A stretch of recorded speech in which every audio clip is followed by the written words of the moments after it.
Good morning, Inspiring Illuminators. It is me, Jennifer Engel, CEO and founder of Inspire and Illuminate. I apologize for the sound quality of my video. The last two times I lost my ear pods that directly plug into my phone. I do that a lot, and I'm kind of old school. I like the traditional wires. My headphones here, which are actually Bose, they're wireless, they're nice, but they're getting kind of old. And I noticed the S sounds sound more like a snake. And I need to be out moving when I do these. That's why they're called Jaunts with Jen, because I'm jaunting. I am walking. I do have a nice microphone. Actually, I just bought a wireless one, so who knows? Maybe once I actually open the package, I'll bring that with me on my jaunts. Anyway, what I like to do in my morning is go for a walk, and this is my opportunity to connect with the universe. Some people call it God. Some people call it their soul. And this is the time that I get answers. Or I just think about big questions in the world. And sometimes I don't know what I'm going to think about. That's pretty much almost 100% of the time. A lot of times, this is kind of where you sit. Well, you don't have to sit. That's a big misconception about meditation. That you have to have your eyes closed. You have to sit in a dark room, maybe chanting Om or something. I will say darkness does help. It's one of the reasons why I like walking in the early morning. And quiet helps so that you can hear what they call the whispers. And this is where I come up with my quotes. And today I thought I would use my Jaunt with Jen to describe my quotes. You know, I am becoming more open and unafraid about how I see and experience the world. Because when you're young, you think everybody sees and experiences the world the way you do.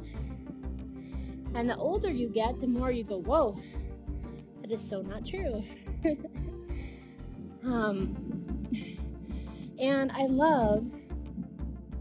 always have, seeing the world from other people's perspectives, either because it's fascinating or it opens up my own mind, which is why I share it. And if stuff helps you, awesome. If it gets you just to see the world in a new perspective, awesome. But today I want to talk about my understanding between the difference, and again, this is just my understanding. This is not like a clinical scientific diagnosis. This is just Jenny meditating on the concept for many years. So my understanding, and I've been thinking about meditating on this concept probably since 2011. What is the difference between mental illness or maybe schizophrenia, but I don't want to pinpoint it to that exact diagnosis. It could be more broad than that. And people who hear God. So I began to explore this concept in 2011 when I began to acknowledge I have voices inside of me, and they speak to me, and they have spoken to me pretty much my whole life. Now, as children, they're called imaginary friends, and if children have imaginary friends, it's totally acceptable. But for some reason, when children start to become adults, it's not acceptable anymore. And then we start labeling it, and we start categorizing it. Now, to me, the only difference between someone who has a mental illness and someone who hears God or talks to the universe is the tone of the voices. From my understanding, people who have schizophrenia and other mental illnesses where they hear voices, or they might even see things, is the tone is negative, possibly scary, and sometimes will tell them to hurt and harm themselves or others. It's more destructive. But for those who hear God, and this kind of came to me because I had started attending a mega church in 2011, and some of those church leaders were open to saying, we hear the whisper of God.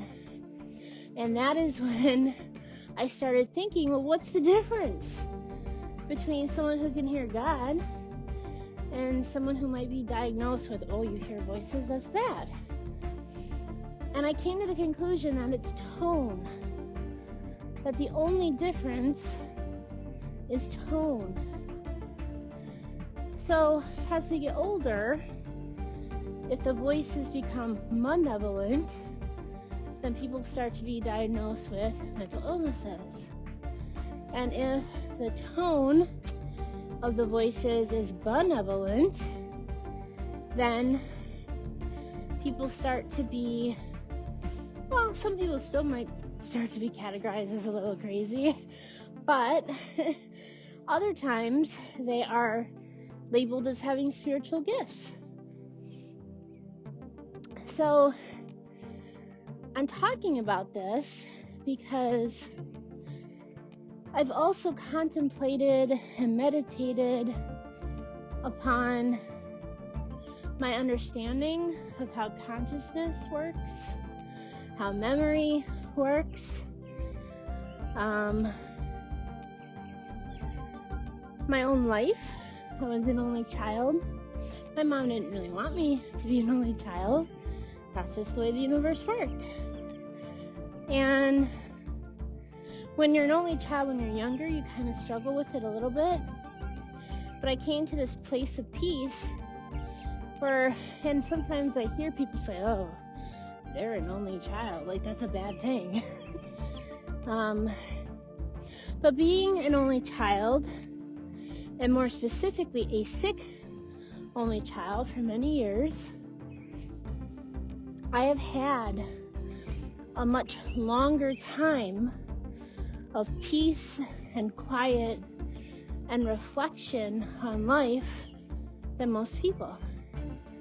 And so that was the gift that was given to me from being a sick only child. Now, when you're going through it, it doesn't seem like a gift at all. But on the other end, it's like, wow, I can actually see and understand concepts far beyond what most people see and understand about the world beyond. And I will be honest, in my own belief, which I guess the term that keeps popping up is esoteric. Not that I would label myself that, it's just what I hear, is that we are a small fraction of God, of the power of the universe, whatever you want to call it. And so, just like our parents, where we inherit their gifts, we also are able to create our own reality. What I'm learning is we create our own reality based on our beliefs, feelings, and thoughts, especially our feelings. Our thoughts are a much smaller vibration than our feelings. And a lot of people don't know this. They're like, why would I create this? Well, part of it is you just don't know you're creating it. But once you start understanding that, and again, I'm not trying to convert anybody, then you can start controlling it. So, for me, I created many realities within this one that were destructive.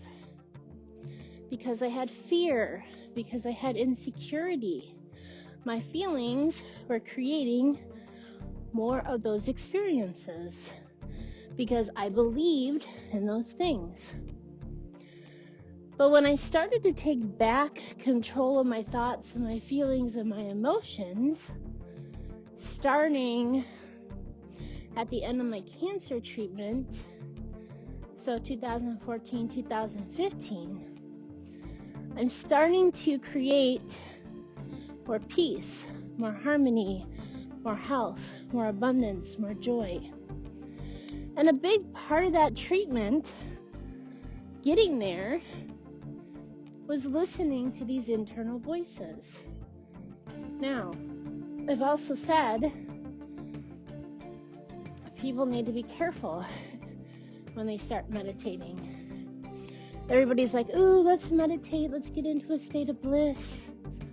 Well, if you have fear, and if you have guilt, and if you have those things stuffed into your subconscious mind, those voices aren't always going to be pretty. There are also other techniques, where I do get more quiet and still. There are techniques where you can kind of be in salt water and be in quiet and still. That'll take you down into deep parts of your consciousness. And I used to take a lot of saltwater baths when I was recovering from cancer because there were times I couldn't really take a shower because I had all these tubes and things coming from me, from like my armpits and things. And I began to hear the negative voices, the negative tone beings that I had stored in my subconscious. And previous to 2014-15, I also heard them and felt them. And previous to 2014-15, I would try to attack them, if you will. I'd say, get away, like I would fight them. But these voices or whatever would just protect themselves and attack back. It wasn't until 2014 and 15 that I started to see them more like I was in the Wizard of Oz. And rather than admonish them for being cowardly or not having a brain or whatever, I gave them a gift. I thanked them. I said, thank you for showing me I'm really not afraid. Thank you for showing me the lesson of whatever. But fear, I'm going to transform you now into courage. Guilt, I'm going to transform you into grace or acceptance. Insecurity, I'm going to transform you into courage. Anger and jealousy, I'm going to transform you into compassion. Lies, I'm going to transform you into truth. Misperception, I'm going to transform you into clear perception. And as I did that, my consciousness began to raise and grow. That's like the chakras, by the way, or Jacob's ladder, or the rainbow bridge that Native Americans talk about. And then your consciousness leaves your physical body. Well, it's hard to describe. It's more like a funnel. So your body, if you can imagine, is that small piece of the funnel at the end. And as the funnel goes out, that is your consciousness.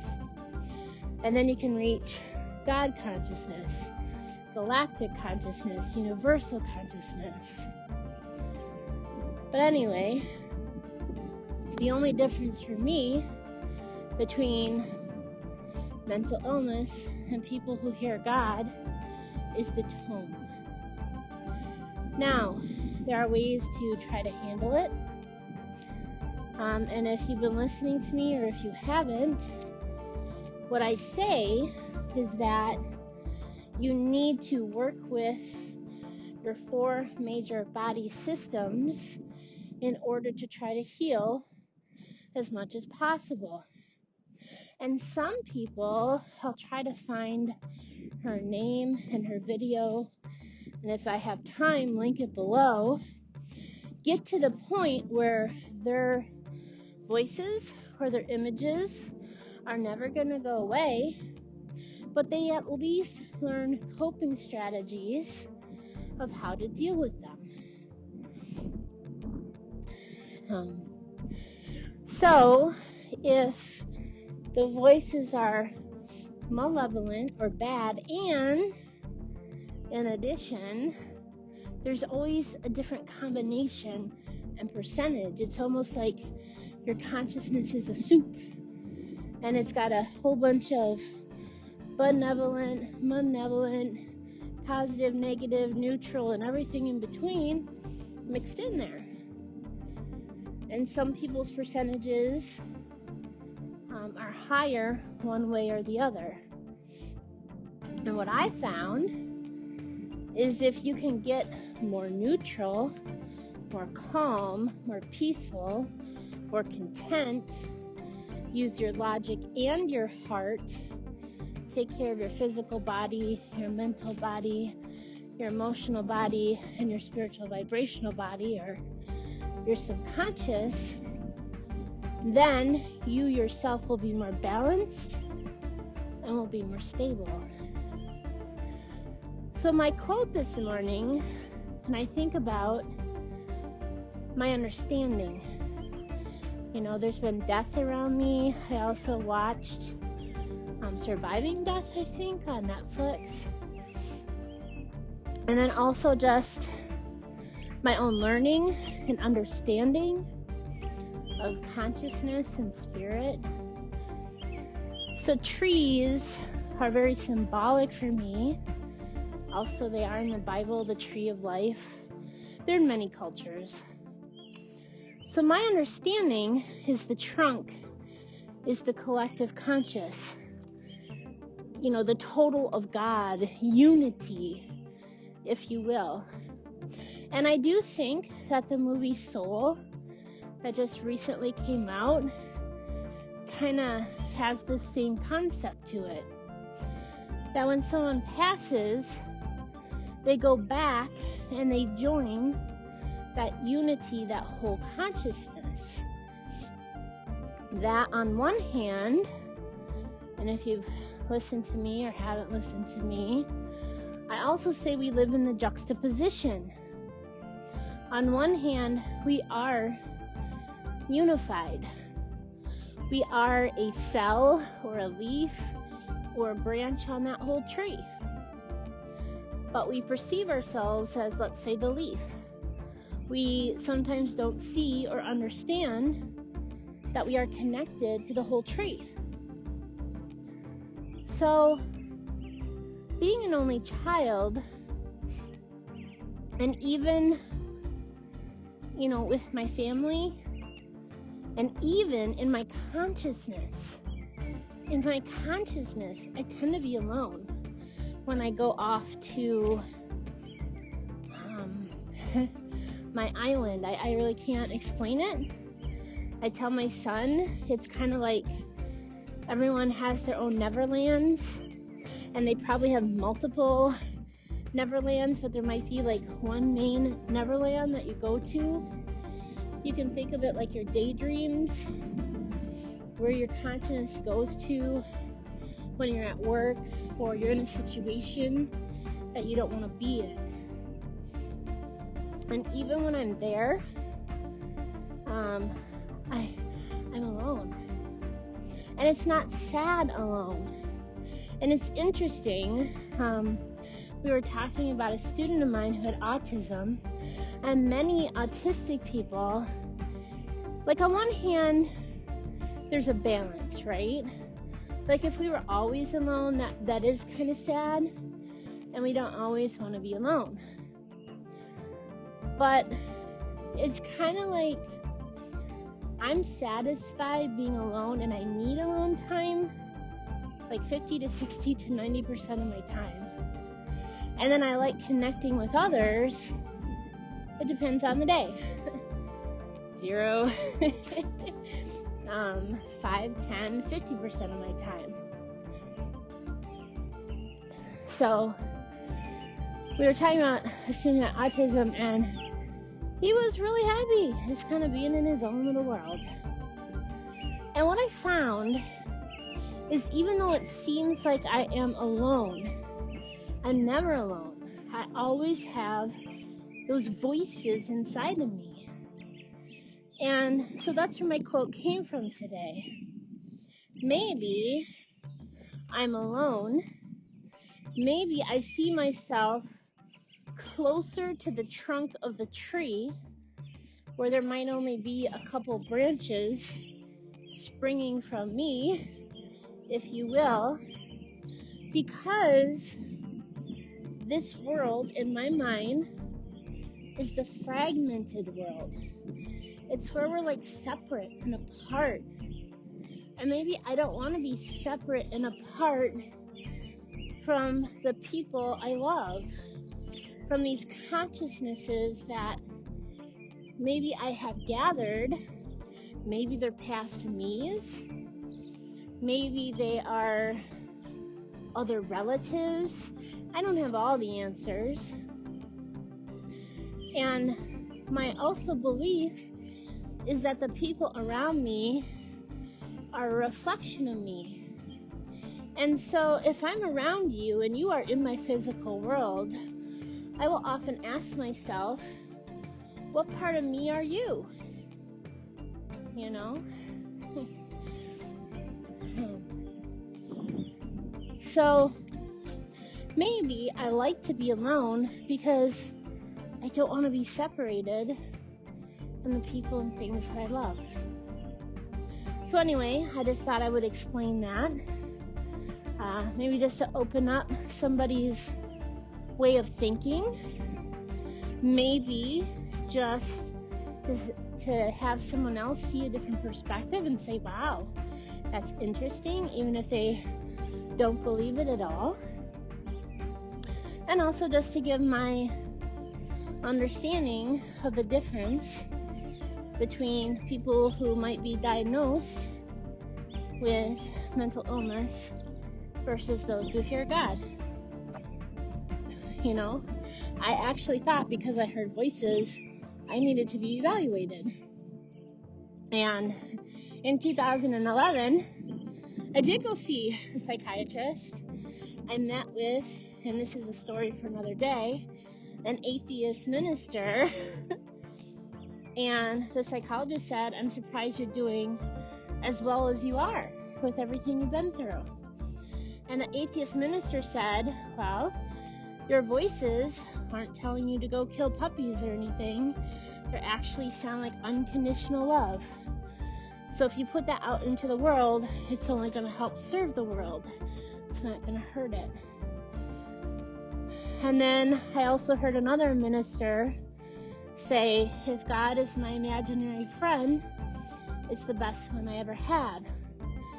And because of those 3 experiences, I thought, well, even if I'm crazy, I'm just putting out unconditional love. And even if it's imaginary, and this is where I came up with my 3 questions to help guide me, how does it make me feel? If it makes me feel positive, if it makes me feel functional, and these imaginary friends and voices make me way more functional than when I didn't listen to them. And if it benefits also and makes other people around me more functional and positive, then it's a go.